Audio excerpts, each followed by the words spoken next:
चतुर्थ अध्याय ऋषभ देव जी का राज्य शासन। श्री सुखदेव जी कहते हैं, राजन, नाभिनंदन के अंग जन्म से ही भगवान विष्णु के वज्र अंकुश आदि चिन्हों से युक्त थे। समता, शांति, वैराग्य और ऐश्वर्य आदि महाविभूतियों के कारण उनका प्रभाव दिनों दिन बढ़ता जाता था। यह देखकर मंत्री आदि प्रकृति वर्ग, प्रजा, ब्राह्मण और देवताओं की यह उत्कट अभिलाषा होने लगी कि ये ही पृथ्वी का शासन करे। उनके सुंदर और सुडौल शरीर, विपुल कीर्ति, तेज, बल, ऐश्वर्य, यश, पराक्रम और शूरवीरता आदि गुणों के कारण महाराज नाभि ने उनका नाम ऋषभ अर्थात श्रेष्ठ रखा। एक बार भगवान इंद्र ने ईर्ष्यावश उनके राज्य में वर्षा नहीं की। तब योगेश्वर भगवान ऋषभ ने इंद्र की मूर्खता पर हंसते हुए अपनी योग माया के प्रभाव से अपने वर्ष अजनाभ खंड में खूब जल बरसाया। महाराज नाभि अपनी इच्छा के अनुसार श्रेष्ठ पुत्र पाकर अत्यंत आनंद मग्न हो गए और अपनी ही इच्छा से मनुष्य शरीर धारण करने वाले पुराण पुरुष श्री हरि का सप्रेम लालन करते हुए उन्हीं के लीला विलास से मुग्ध होकर वत्स, तात ऐसा गदगद वाणी से कहते हुए बड़ा सुख मानने लगे। जब उन्होंने देखा कि मंत्रिमंडल, नागरिक और राष्ट्र की जनता ऋषभ देव से बहुत प्रेम करती है, तो उन्होंने उन्हें धर्म मर्यादा की रक्षा के लिए राज्याभिषिक्त करके ब्राह्मणों की देखरेख में छोड़ दिया। आप अपनी पत्नी मेरु देवी के सहित बद्रिकाश्रम को चले गए।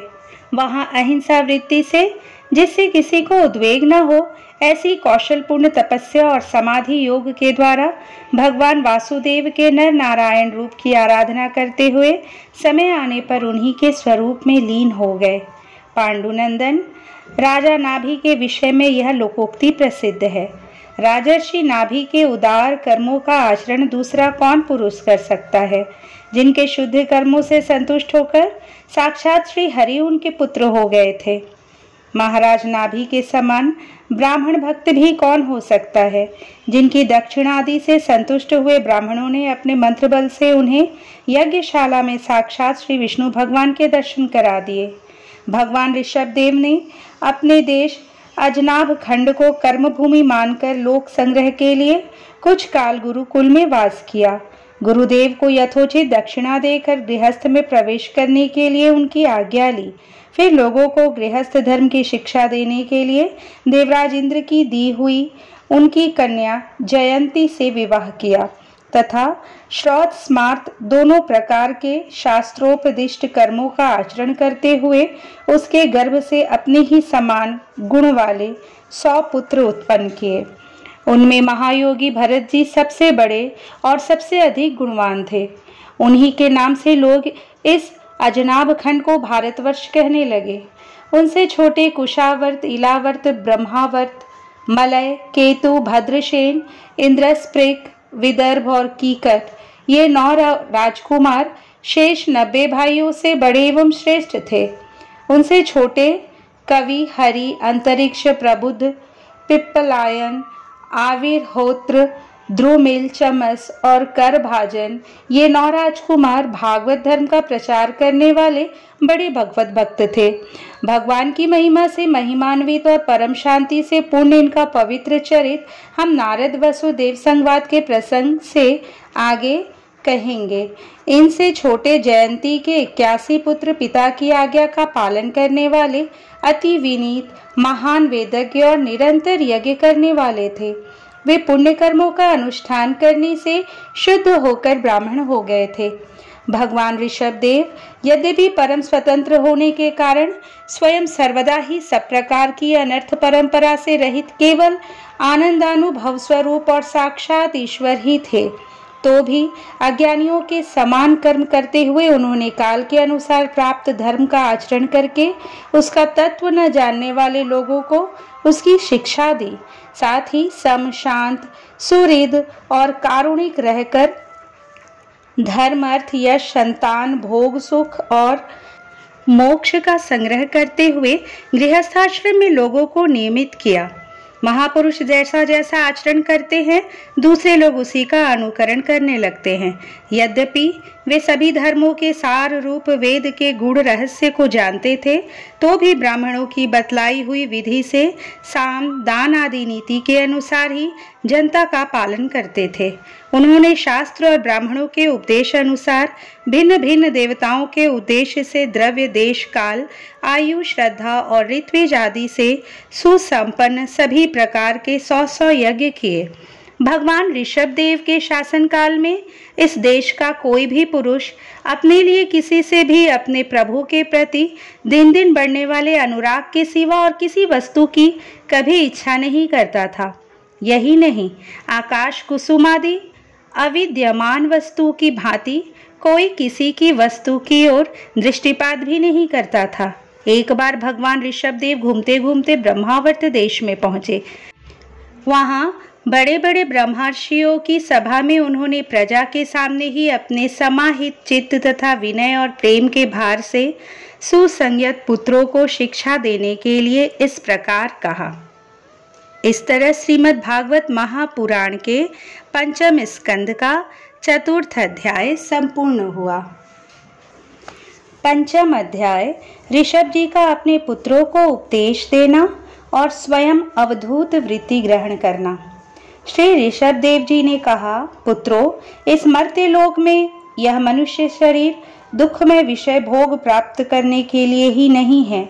ये भोग तो विष्ठाभोजी सूकर कुकुर आदि को भी मिलते ही हैं। इस शरीर से दिव्य तप ही करना चाहिए, जिससे अंतःकरण शुद्ध हो, क्योंकि इसी से अनंत ब्रह्मानंद की प्राप्ति होती है। शास्त्रों ने महापुरुषों की सेवा को मुक्ति का और स्त्री संगी कामियों के संग को नरक का द्वार बताया है। महापुरुष वे ही हैं जो समान चित्त, परम शांत, क्रोधहीन, सबके हित चिंतक और सदाचार संपन्न हो, अथवा मुझ परमात्मा के प्रेम को ही जो एकमात्र पुरुषार्थ मानते हों। केवल विषयों की ही चर्चा करने वाले लोगों में तथा स्त्री पुत्र और धन आदि सामग्रियों से संपन्न घरों में जिनकी अरुचि हो और जो लौकिक कार्यों में केवल शरीर निर्वाह के लिए ही प्रवृत्त होते हों। मनुष्य अवश्य प्रमादवश कुकर्म करने लगता है, जिसकी वह प्रवृत्ति इंद्रियों को तृप्त करने के लिए ही होती है। मैं इसे अच्छा नहीं समझता, क्योंकि इसी के कारण आत्मा को यह असत और दुखदायक शरीर प्राप्त होता है। जब तक जीव को आत्म तत्व की जिज्ञासा नहीं होती, तभी तक अज्ञानवश देहादि के द्वारा उसका स्वरूप छिपा रहता है। जब तक यह लौकिक वैदिक कर्मों में फंसा रहता है, तब तक मन में कर्म की वासनाएं भी बनी ही रहती है और इन्हीं से देह बंधन की प्राप्ति होती है। इस प्रकार अविद्या के द्वारा आत्मस्वरूप के ढक जाने से कर्म वासनाओं के वशीभूत हुआ चित्त मनुष्य को फिर कर्मों में ही प्रवृत्त करता है। अतः जब तक उसको मुझ वासुदेव में प्रीति नहीं होती, तब तक वह देह बंधन से छूट नहीं सकता।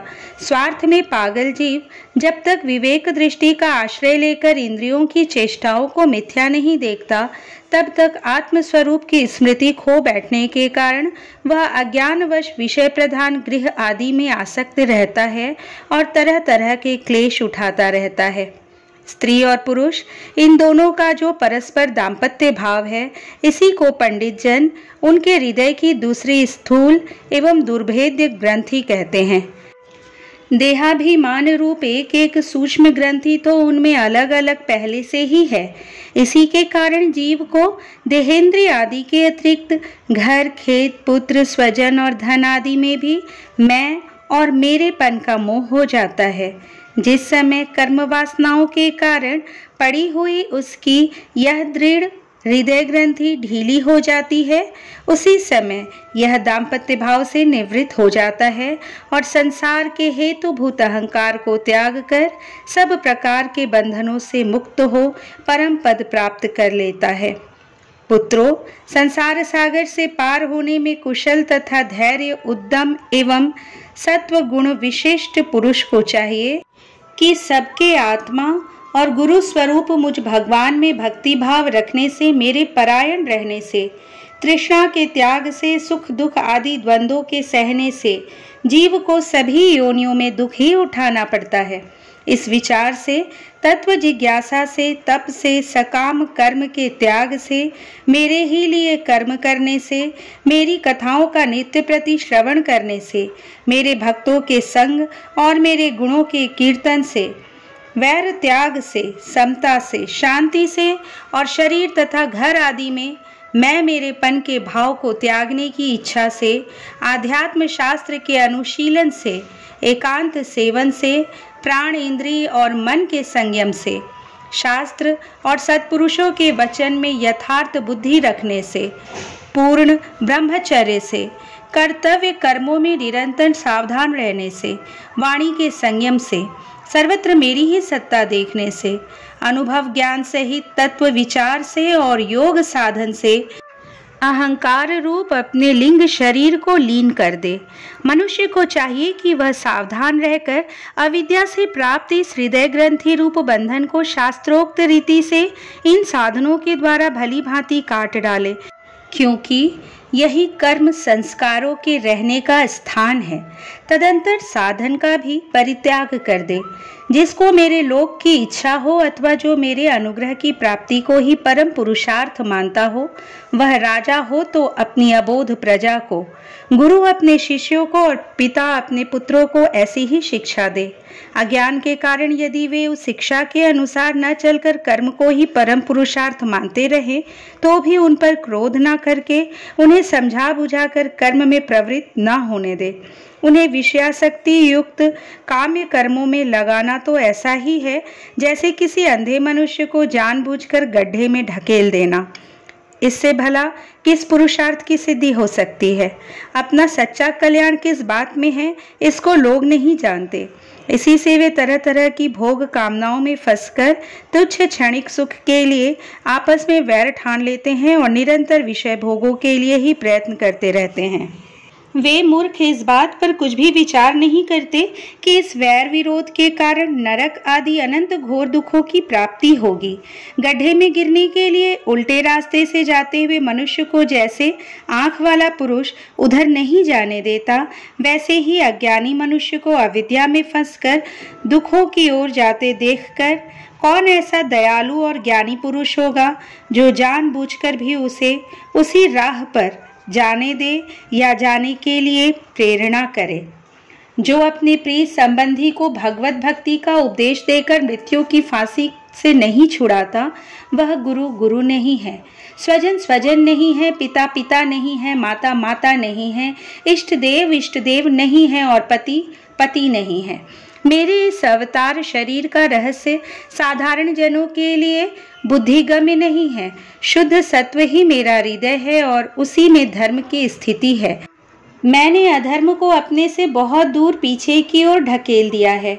इसी से सत्पुरुष मुझे ऋषभ कहते हैं। तुम सब मेरे उस शुद्ध सत्वमय हृदय से उत्पन्न हुए हो, इसलिए मत्सर छोड़कर अपने बड़े भाई भरत की सेवा करो। उसकी सेवा करना मेरी ही सेवा करना है और यही तुम्हारा प्रजा पालन भी है।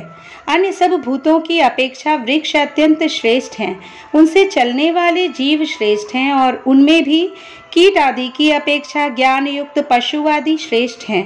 पशुओं से मनुष्य, मनुष्यों से प्रमथ गण, प्रमथों से गंधर्व, गंधर्वों से सिद्ध और सिद्धों से देवताओं के अनुयायी किन्नर आदि श्रेष्ठ हैं। उनसे असुर, असुरों से देवता और देवताओं से भी इंद्र श्रेष्ठ हैं। इंद्र से भी ब्रह्मा जी के पुत्र दक्ष आदि प्रजापति श्रेष्ठ हैं। ब्रह्मा जी के पुत्रों में रुद्र सबसे श्रेष्ठ हैं। वे ब्रह्मा जी से उत्पन्न हुए हैं, इसलिए ब्रह्मा जी उनसे श्रेष्ठ हैं। वे भी मुझसे उत्पन्न हैं और मेरी उपासना करते हैं, इसलिए मैं उनसे भी श्रेष्ठ हूँ। परंतु ब्राह्मण मुझसे भी श्रेष्ठ हैं, क्योंकि मैं उन्हें पूज्य मानता हूँ। सभा में उपस्थित ब्राह्मणों को लक्ष्य करके विप्रगण, दूसरे किसी भी प्राणी को मैं ब्राह्मणों के समान भी नहीं समझता। फिर उनसे अधिक तो मान ही कैसे सकता हूँ। लोग श्रद्धापूर्वक ब्राह्मणों के मुख में जो अन्नादि आहुति डालते हैं उसे मैं जैसी प्रसन्नता से ग्रहण करता हूँ, वैसे अग्निहोत्र में होम की हुई सामग्री को स्वीकार नहीं करता। जिन्होंने इस लोक में अध्ययन आदि के द्वारा मेरी वेद रूपा अति सुंदर और पुरातन मूर्ति को धारण कर रखा है, तथा जो परम पवित्र सत्वगुण शम दम सत्य दया तप तितीक्षा और ज्ञान आदि 8 गुणों से संपन्न है, उन ब्राह्मणों से बढ़कर और कौन हो सकता है। मैं ब्रह्मादि से भी श्रेष्ठ और अनंत हूँ तथा स्वर्ग मोक्ष आदि देने की भी सामर्थ्य रखता हूँ, किंतु मेरे अकिंचन भक्त ऐसे निष्प्रिय होते हैं कि वे मुझसे भी कभी कुछ नहीं चाहते। फिर राज्य आदि अन्य वस्तुओं की तो वे इच्छा ही कैसे कर सकते हैं। पुत्रों, तुम संपूर्ण चराचर भूतों को मेरा ही शरीर समझकर शुद्ध बुद्धि से पद पद पर उनकी सेवा करो, यही मेरी सच्ची पूजा है। मन वचन दृष्टि तथा अन्य इंद्रियों की चेष्टाओं का साक्षात फल मेरा इस प्रकार का पूजन ही है। इसके बिना मनुष्य अपने को महामोहमय कालपाश से छुड़ा नहीं सकता। श्री सुखदेव जी कहते हैं, राजन, ऋषभदेव जी के पुत्र यद्यपि स्वयं ही सब प्रकार सुशिक्षित थे, तो भी लोगों को शिक्षा देने के उद्देश्य से महाप्रभावशाली परम सुहृद भगवान ऋषभ ने उन्हें इस प्रकार उपदेश दिया। ऋषभदेव जी के 100 पुत्रों में भरत सबसे बड़े थे। वे भगवान के परम भक्त और भगवत भक्तों के परायण थे। ऋषभदेव जी ने पृथ्वी का पालन करने के लिए उन्हें राजगद्दी पर बैठा दिया और स्वयं उपशमशील निवृत्ति परायण महामुनियों के भक्ति ज्ञान और वैराग्य रूप परम हंसोचित धर्मों की शिक्षा देने के लिए बिल्कुल विरक्त हो गए। केवल शरीर मात्र का परिग्रह रखा और सब कुछ घर पर रहते ही छोड़ दिया। अब वे वस्त्रों का भी त्याग करके सर्वथा दिगंबर हो गए। उस समय उनके बाल बिखरे हुए थे, उन्मत्त का सा वेश था।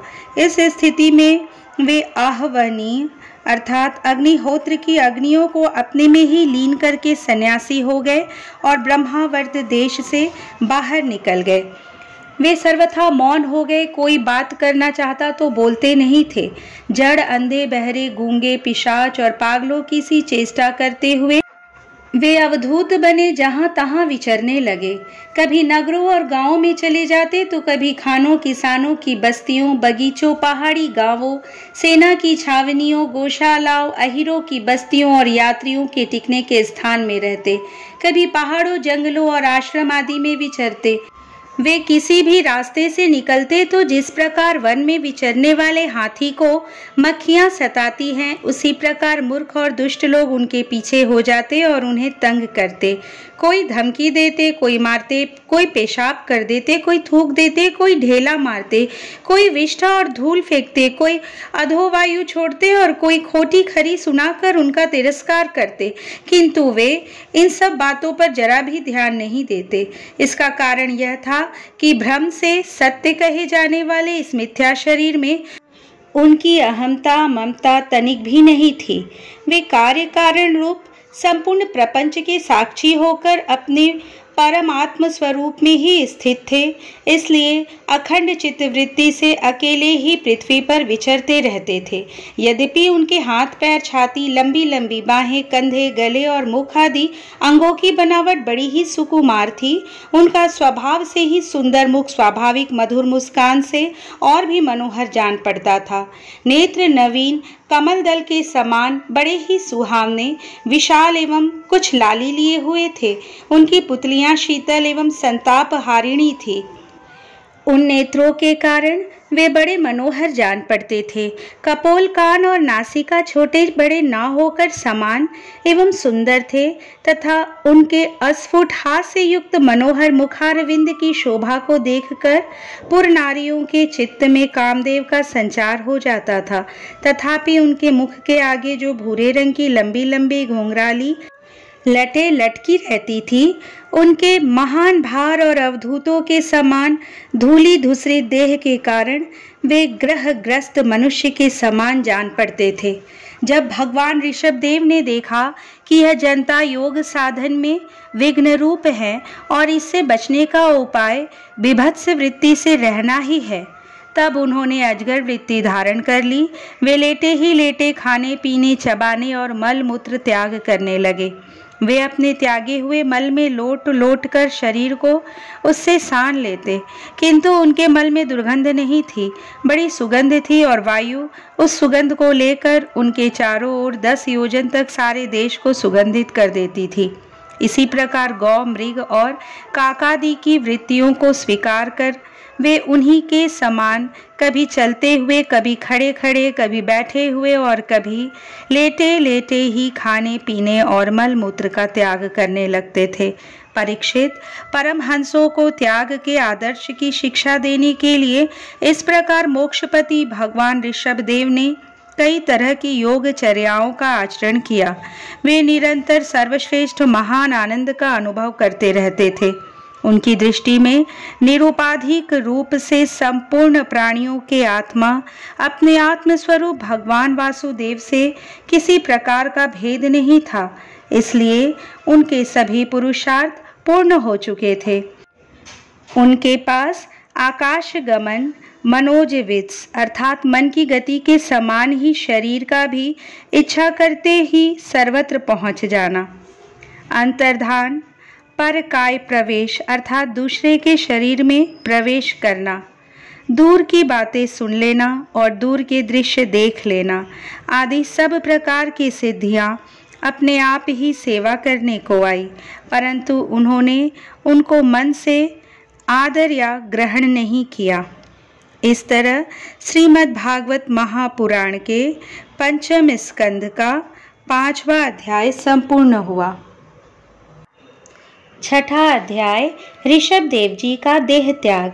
राजा परीक्षित ने पूछा, भगवन, योग रूप वायु से प्रज्वलित हुई ज्ञानाग्नि से जिनके राग आदि कर्म बीज दग्ध हो गए हैं, उन आत्माराम मुनियों को दैववश यदि स्वयं ही अणिमादि सिद्धियां प्राप्त हो जाए तो वे उनके राग द्वेषादि क्लेशों का कारण तो किसी प्रकार हो ही नहीं सकती। फिर भगवान ऋषभ ने उन्हें स्वीकार क्यों नहीं किया? श्री सुखदेव जी ने कहा, तुम्हारा कहना ठीक है, किंतु संसार में जैसे चालाक व्याध अपने पकड़े हुए मृग का विश्वास नहीं करते, उसी प्रकार बुद्धिमान लोग इस चंचल चित्त का भरोसा नहीं करते। ऐसा ही कहा भी है, इस चंचल चित्त से कभी मैत्री नहीं करनी चाहिए।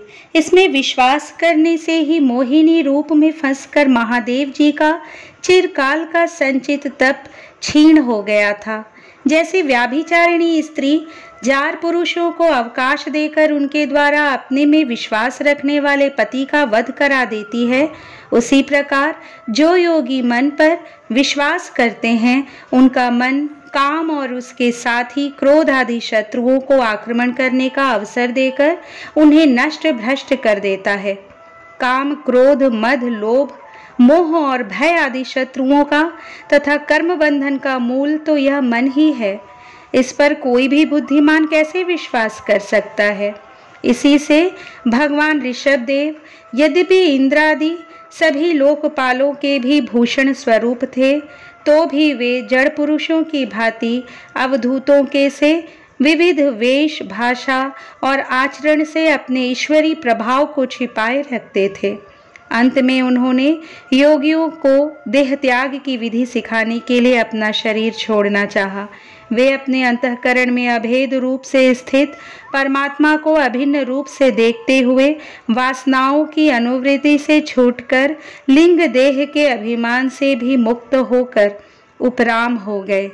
इस प्रकार लिंग देह के अभिमान से मुक्त भगवान ऋषभदेव जी का शरीर योग माया की वासना से केवल अभिमानाभास के आश्रय ही इस पृथ्वी तल पर विचरता रहा। वह दैववश कोंक, वेंक और दक्षिण आदि कुटक कर्नाटक के देशों में गया और मुंह में पत्थर का टुकड़ा डाले तथा बाल बिखेरे उन्मत्त के समान दिगंबर रूप से कुटकाचल के वन में घूमने लगा। इसी समय झंझावात से झकझोरे हुए बांसों के घर्षण से प्रबल दावाग्नि धधक उठी और उसने सारे वन को अपनी लाल लाल लपटों में लेकर ऋषभदेव जी के सहित भस्म कर दिया।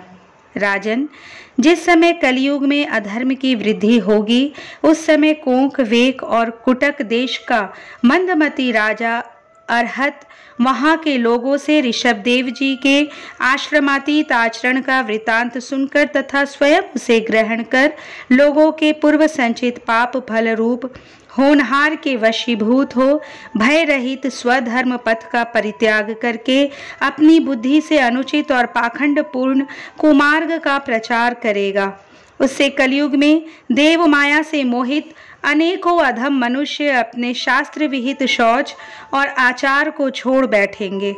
अधर्म बहुल कलयुग के प्रभाव से बुद्धिहीन हो जाने के कारण वे स्नान न करना, आचमन न करना, अशुद्ध रहना, केश नुचवाना आदि ईश्वर का तिरस्कार करने वाले पाखंड धर्मों को मनमाने ढंग से स्वीकार करेंगे और प्रायः वेद, ब्राह्मण एवं भगवान यज्ञ पुरुष की निंदा करने लगेंगे।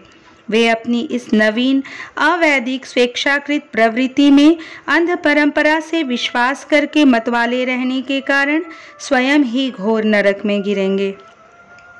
भगवान का यह अवतार रजोगुण से भरे हुए लोगों को मोक्ष मार्ग की शिक्षा देने के लिए ही हुआ था। इसके गुणों का वर्णन करते हुए लोग इन वाक्यों को कहा करते हैं, अहो 7 समुद्रों वाली पृथ्वी के समस्त द्वीप और वर्षों में यह भारतवर्ष बड़ी ही पुण्य भूमि है, क्योंकि यहाँ के लोग श्री हरि के मंगलमय अवतार चरित्रों का गान करते हैं। अहो महाराज प्रियव्रत का वंश बड़ा ही उज्जवल एवं सुयशपूर्ण है, जिसमें पुराण पुरुष श्री आदि नारायण ने ऋषभ अवतार लेकर मोक्ष की प्राप्ति कराने वाले पारमहंस धर्म का आचरण किया। अहो इन जन्म रहित भगवान ऋषभदेव के मार्ग पर कोई दूसरा योगी मन से भी कैसे चल सकता है, क्योंकि योगी लोग जिन योग सिद्धियों के लिए लालायित होकर निरंतर प्रयत्न करते रहते हैं, उन्हें इन्होंने अपने आप प्राप्त होने पर भी असत समझकर त्याग दिया था। राजन, इस प्रकार संपूर्ण वेद, लोक, देवता, ब्राह्मण और गौओं के परम गुरु भगवान ऋषभदेव का यह विशुद्ध चरित्र मैंने तुम्हें सुनाया। यह मनुष्यों के समस्त पापों को हरने वाला है। जो मनुष्य इस परम मंगलमय पवित्र चरित्र को एकाग्र चित्त से श्रद्धा पूर्वक निरंतर सुनते या सुनाते हैं, उन दोनों की ही भगवान वासुदेव में अनन्य भक्ति हो जाती है। तरह तरह के पापों से, पुण्य सांसारिक तापों से अत्यंत तपे हुए अपने अंतःकरण को पंडित जन इस भक्ति सरिता में ही नित्य निरंतर नहलाते रहते हैं। इससे उन्हें जो परम शांति मिलती है वह इतनी आनंदमयी होती है कि फिर वे लोग उसके सामने अपने ही आप प्राप्त हुए मोक्ष रूप परम पुरुषार्थ का भी आदर नहीं करते। भगवान के निजजन हो जाने से ही उनके समस्त पुरुषार्थ सिद्ध हो जाते हैं। राजन, भगवान श्री कृष्ण स्वयं पांडव लोगों के और यदुवंशियों के रक्षक, गुरु, इष्ट देव, सुहृद और कुलपति थे। यहाँ तक कि वे कभी कभी आज्ञाकारी सेवक भी बन जाते थे। इसी प्रकार भगवान दूसरे भक्तों के भी अनेकों कार्य कर सकते हैं और उन्हें मुक्ति भी दे देते हैं, परंतु मुक्ति से भी बढ़कर जो भक्ति योग है उसे सहज में नहीं देते। निरंतर विषय भोगों की अभिलाषा करने के कारण अपने वास्तविक श्रेय से चिरकाल तक बेसुध हुए लोगों को जिन्होंने करुणावश निर्भय आत्मलोक का उपदेश दिया और जो स्वयं निरंतर अनुभव होने वाले आत्म स्वरूप की प्राप्ति से सब प्रकार की तृष्णाओं से मुक्त थे, उन भगवान ऋषभदेव को नमस्कार है। इस तरह श्रीमद् भागवत महापुराण के 5वें स्कंद का 6ठा अध्याय संपूर्ण हुआ। 7वां अध्याय भरत चरित्र। श्री सुखदेव जी कहते हैं, राजन, महाराज भरत बड़े ही भगवत भक्त थे। भगवान ऋषभदेव ने अपने संकल्प मात्र से उन्हें पृथ्वी की रक्षा करने के लिए नियुक्त कर दिया। उन्होंने उनकी आज्ञा में स्थित रहकर विश्व रूप की कन्या पंचजनी से विवाह किया। जिस प्रकार तामस अहंकार से शब्द आदि 5 भूत तन्मात्र उत्पन्न होते हैं, उसी प्रकार पंचजनी के गर्भ से उनके सुमति, राष्ट्रभृत, सुदर्शन, आवरण और धूम्रकेतु नामक 5 पुत्र हुए, जो सर्वथा उन्हीं के समान थे। इस वर्ष को, जिसका नाम पहले अजनाभ वर्ष था, राजा भरत के समय से ही भारतवर्ष कहते हैं। महाराज भरत बहुज्ञ थे। वे अपने अपने कर्मों में लगी हुई प्रजा का अपने बाप दादों के समान स्वधर्म में स्थित रहते हुए अत्यंत वात्सल्य भाव से पालन करने लगे। उन्होंने होता, अर्धव्यो, उद्गाता और ब्रह्मा इन 4 ऋत्विजों द्वारा कराए जाने वाले प्रकृति और विकृति दोनों प्रकार के अग्निहोत्र, दर्श, पूर्णमास, चातुर्मास्य, पशु और सोम आदि छोटे बड़े क्रतुओं अर्थात यज्ञों से यथा समय श्रद्धापूर्वक यज्ञ और क्रतुरूप श्री भगवान का यजन किया। इस प्रकार अंग और क्रियाओं के सहित भिन्न भिन्न यज्ञों के अनुष्ठान के समय जब अर्धव्य गुण आहुति देने के लिए हवि हाथ में लेते तो यजमान भरत उस यज्ञ कर्म से होने वाले पुण्य रूप फल को यज्ञ पुरुष भगवान वासुदेव के अर्पण कर देते थे। वस्तुतः वे परब्रह्म ही इंद्रादि समस्त देवताओं के प्रकाशक, मंत्रों के वास्तविक प्रतिपाद्य तथा उन देवताओं के भी नियामक होने से मुख्यकर्ता एवं प्रधान देव हैं।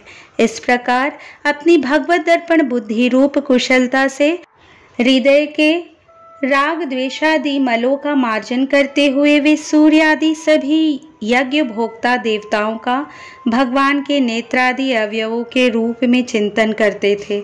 इस तरह कर्म की शुद्धि से उनका अंतःकरण शुद्ध हो गया। तब उन्हें अंतर्यामी रूप से विराजमान हृदयाकाश में ही अभिव्यक्त होने वाले ब्रह्म स्वरूप एवं महापुरुषों के लक्षणों से उपलक्षित भगवान वासुदेव में जो श्रीवत्स, कौस्तुभ, वनमाला, चक्र, शंख और गदा आदि से सुशोभित तथा नारद आदि निज जनों के हृदयों में चित्र के समान निश्चल भाव से स्थित रहते हैं, दिन दिन वेग पूर्वक बढ़ने वाली उत्कृष्ट भक्ति प्राप्त हुई।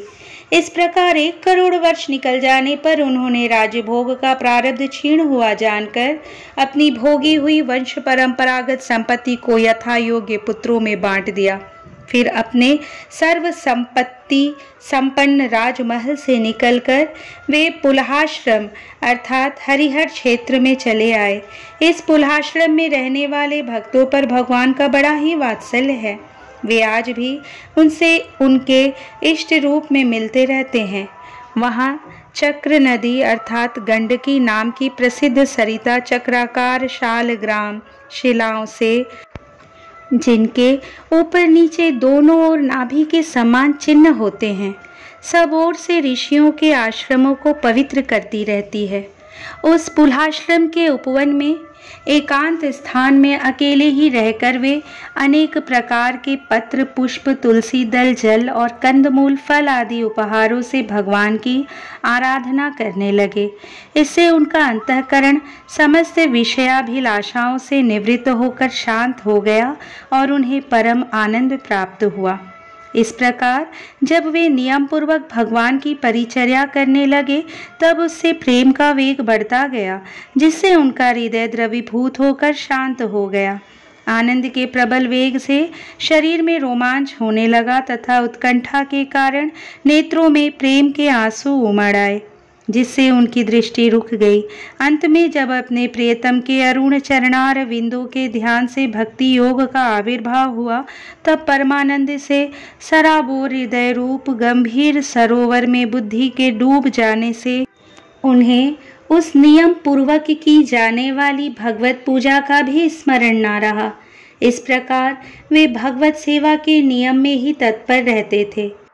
शरीर पर कृष्ण मृग चर्म धारण करते थे तथा त्रिकाल स्नान के कारण भीगते रहने से उनके केश भूरी भूरी घुंघराली लटों में परिणत हो गए थे, जिनसे वे बड़े ही सुहावने लगते थे।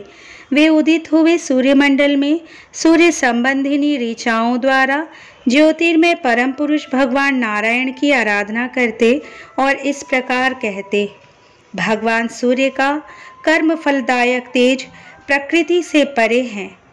उसी ने संकल्प द्वारा इस जगत की उत्पत्ति की है। फिर वही अंतर्यामी रूप से इसमें प्रविष्ट होकर अपनी चित्त शक्ति द्वारा विषय लोलुप जीवों की रक्षा करता है।